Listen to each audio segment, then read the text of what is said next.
tema del día. Como ya le adelantaba, este lunes el Grupo Interdisciplinario de Personas Expertas Independientes, el GIEI, ofreció una conferencia de prensa en la Comisión de Derechos Humanos de la Ciudad de México. Ha pasado ya un mes desde que se comprometieron a revisar a detalle este informe hecho público por la COBAG, la Comisión para la Verdad y Acceso a la Justicia, a cargo del subsecretario Alejandro Encinas. Aquí nos acompaña en el foro mi compañera Elia Almanza, quien estuvo por allá y nos presenta los detalles de esto que hizo público el GIEI hace unos momentos. Bienvenida, Elia, qué gusto tenerte por acá como siempre. Hola Luisa, muy buenas tardes para ti y el auditorio. Muchísimas gracias por invitarme y por este espacio para platicar de esta conferencia del día de hoy en la mañana por parte del GIEI. ¿Cómo ponerlo en proporción? La expectativa era que se iban a verificar estos mensajes de WhatsApp, que en realidad no hizo pública la autoridad, sino que se filtraron a la prensa, pero bueno, eran parte de lo que desmentía, digamos, la verdad histórica. Una parte de eso sigue en pie, otra no. Así es. Tú. Claro, y vale la pena como hacer esta diferencia, Luisa, que incluso el propio GIEI lo dijo, el grupo de expertos independientes lo dijo esta mañana. Se trata, lo que dijeron hoy, de lo que contiene el informe de la Comisión de la Verdad por parte del Gobierno Federal, de la Secretaría de Gobernación, lo cual es muy distinto a lo que se ha llevado en el proceso de judicialización por la Fiscalía Especializada del tema Ayotzinapa, ¿no? O sea, son dos cosas totalmente distintas. A lo que se refirieron el día de hoy fue el informe de la COBAG, de la Comisión Especializada de la Comisión de la Verdad para el caso Ayotzinapa, y sobre ello pues se abunda principalmente en los mensajes de WhatsApp que pues lo sabes, Luisa, y también el auditorio se lo presentamos en este espacio. Fueron muchas pues las dudas sobre el informe una vez que se pues filtraron las capturas de WhatsApp y se dieron a conocer sobre la veracidad o no del contenido, ¿no? Sobre esto, si quieres, ya vamos como detallando. Asegurado que los mensajes de WhatsApp, el GIEI, que incluyen este informe de la comisión del caso, son inconsistentes y no es posible garantizar su originalidad. Por lo tanto, tampoco pueden ser consideradas como pruebas en el proceso de judicialización del caso. Y además de esto, señalaron, se tiene que también ahora investigar cómo fue que se obtuvieron estos mensajes de WhatsApp o cómo llegan precisamente a la comisión o al informe que presenta la Comisión de la Verdad. ¿Cómo es que llegan? Eso también se tiene que investigar. Perdón, rapidísimo, porque es importante, no es necesariamente que se esté acusando a la comisión per se de que esto que presentó no puede comprobarse. Puede ser que la comisión presentó algo que a su vez le dieron en estas investigaciones que hizo, o sea, que se lo pudo haber dado un testigo, el ejército, ¿no? Alguien con quien habló. Y es irregular, digamos, ¿no? Es una posibilidad. Okay. Lo que dice el informe es que, lo que dice el GIEI es que lo decías, Luisa, se concluyó este mes que solicitaron para el peritaje. Este peritaje independiente internacional hace la verificación de una muestra, son 181 mensajes los que tienen inconsistencia de más de 400, hacen esta revisión de estos mensajes y dicen que no puede pues haber autenticidad en los mismos. Si te parece, vamos a detallarlo, pero vamos antes a escuchar a Francisco Cox, que dice que, entre otras cosas, que no se pudieron identificar los dispositivos desde los cuales se hicieron las capturas de pantalla. Escuchemos. De acuerdo con el análisis realizado de los ficheros entregados como evidencia digital, se determina que no es posible garantizar la originalidad de los mensajes que fueron capturados en imágenes o mediante registro fotográfico, ya que no se puede determinar mediante el estudio de la metadata de los ficheros su autenticidad, dado que no es posible verificar la fecha de creación original del mensaje mediante la herramienta Exit Tool. Tampoco es posible verificar el tipo de dispositivo celular donde se encuentra configurada la cuenta de WhatsApp de la cual se realizó la copia tipo screenshot o captura de pantalla, objeto de análisis del análisis forense solicitado. Para puntualizar más sobre la inconsistencia de estos mensajes, dice Francisco Cox que la generación de estos mensajes o las capturas de estos mensajes en muchos casos pues no corresponde con la fecha en la creación.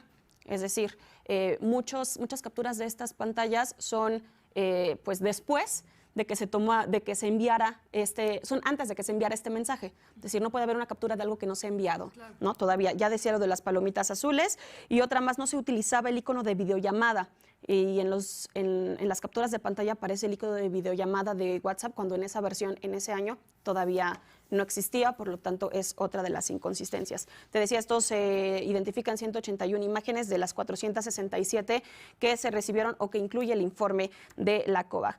Otro momento central, Luis Auditorio, de la conferencia esta mañana fueron nuevamente pues, los señalamientos a la Fiscalía General de la República, y ellos insisten en que se va a volver a presentar toda la información que ellos tienen a la Fiscalía Especial del caso, a la Fiscalía, incluidos las pruebas y lo que ya se había presentado y que incluso fueron desestimados por orden del propio fiscal general y que conllevaron al desistimiento de las órdenes de aprehensión.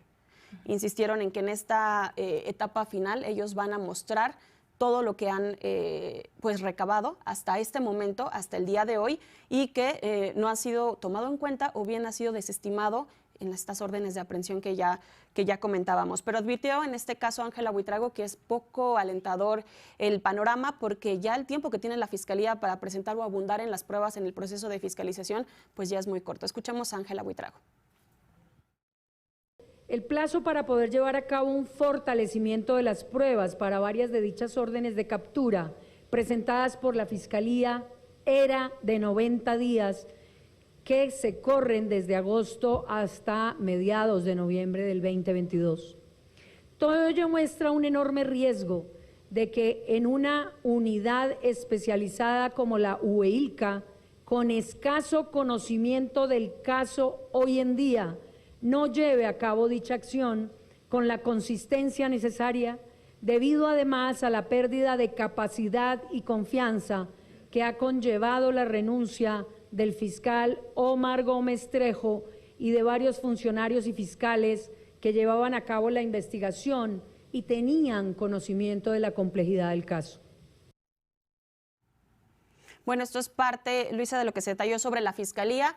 ¿Qué sigue? Evidentemente, el GIEI termina su mandato ya el día de hoy, después de esta prórroga que decíamos de un mes que solicitaron para los resultados de este peritaje internacional, pero ellos insisten otra vez en este proceso o en este mecanismo de seguimiento a las investigaciones, y para ello, dijeron, van a proponer tanto al gobierno federal como a la Comisión Interamericana de Derechos Humanos un proceso de transición en el que se lleva a cabo este mecanismo de seguimiento, en el que 2 expertos del grupo interdisciplinario o expertas pues se mantengan en el país, se mantengan en el caso, pero 2 más se retiran como en este proceso de transición. No abundaron quiénes de ellos serían, pero bueno, dicen esto siempre y cuando sea avalado y pues se respete este posicionamiento del GIEI, que es que se abra nuevamente toda la información, y esta apertura que Sedena se ha negado sistemáticamente a hacer de todos los documentos, de todos los audios que tienen, y que la Fiscalía actúe pues con debido proceso y bajo derecho, ¿no? Estas críticas que no solamente hoy, sino en la conferencia pasada dijeron sobre que se tomen en cuenta todas las pruebas y que se lleve a cabo conforme y atendiendo, por supuesto, las recomendaciones y atenciones del GIEI y de los familiares. Entonces, bueno, no sé si tenemos tiempo, pero vamos a escuchar, si les parece, a Carlos Beristain sobre este proceso de transición.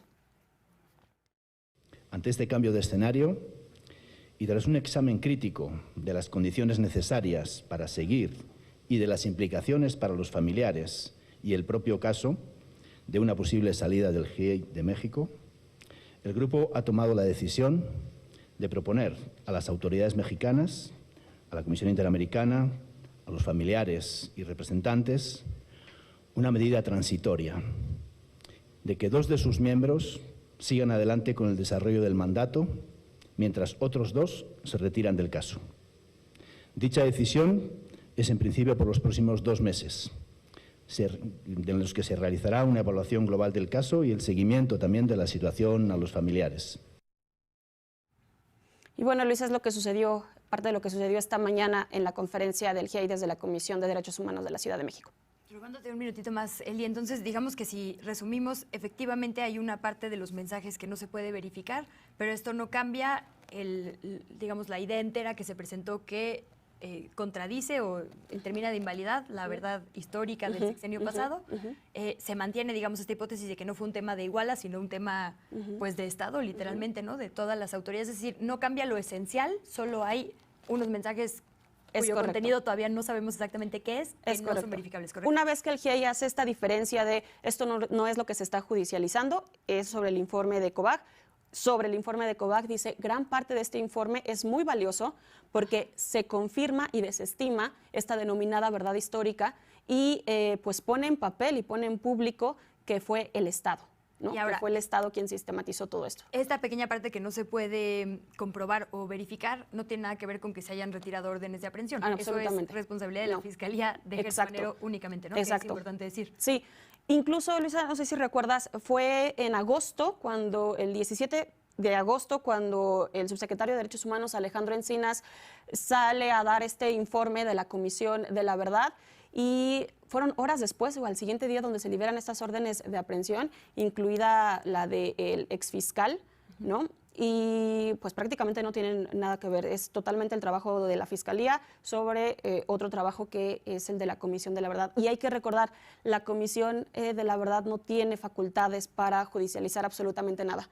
Okay. Las facultades de la Comisión de la Verdad es obtener información por todas las vías posibles, ¿no? Y esto, dárselo en su oportunidad a la Fiscalía, pasa a otra cancha, y ahí es donde insiste nuevamente el GIEI, ¿no? Hay que poner los ojos de nuevo en la Fiscalía con todos los tropiezos que ha habido, pero ya no le compete a la Fiscalía. Pues ahí entonces, es algo que se abunda, ¿no? Todavía más, ¿no? A estas inconsistencias, Luisa, para esclarecer el caso, se abonan que ya no son inconsistentes estos mensajes, pero bueno, parte de la información sigue sin duda el caso por muchas aristas. Pues también sigue, digamos, la exigencia al Ejército a que deje de estar pues, en rechazo a entregar la información completa a la Fiscalía de Gertz Manero. Y bueno, entiendo que también hablaron, brevemente te pregunto, sobre el nuevo fiscal, porque decían que no es alguien que esté tan empapado del caso como, por ejemplo, el anterior Omar Gómez Trejo. Así es, dice, hay un riesgo actualmente en la Fiscalía de que por el tiempo, escuchábamos a Ángela Buitrago, por este tiempo tan limitado de 90 días que ya está corriendo,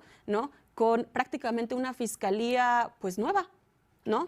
Frente a un nuevo fiscal que no conoce el caso, así lo han señalado, y también los familiares dicen que el nuevo fiscal no conoce a fondo el caso, y tampoco se les han dado garantías de protección a quienes trabajan en la Fiscalía luego de este acoso que también ha sido revelado, ¿no? Y dice, pues es muy complicado sobrellevar esta situación en la Fiscalía, por eso el panorama no es alentador y por eso este proceso de transición de 2 meses más con 2 expertos, 2 se retiran, pero para ir encaminando esta ruta. Ya veremos después quiénes son los expertos, las expertas que se quedan y qué dice, por supuesto, el gobierno, el presidente y también la Comisión Interamericana, que es la que tiene que avalar esta estancia.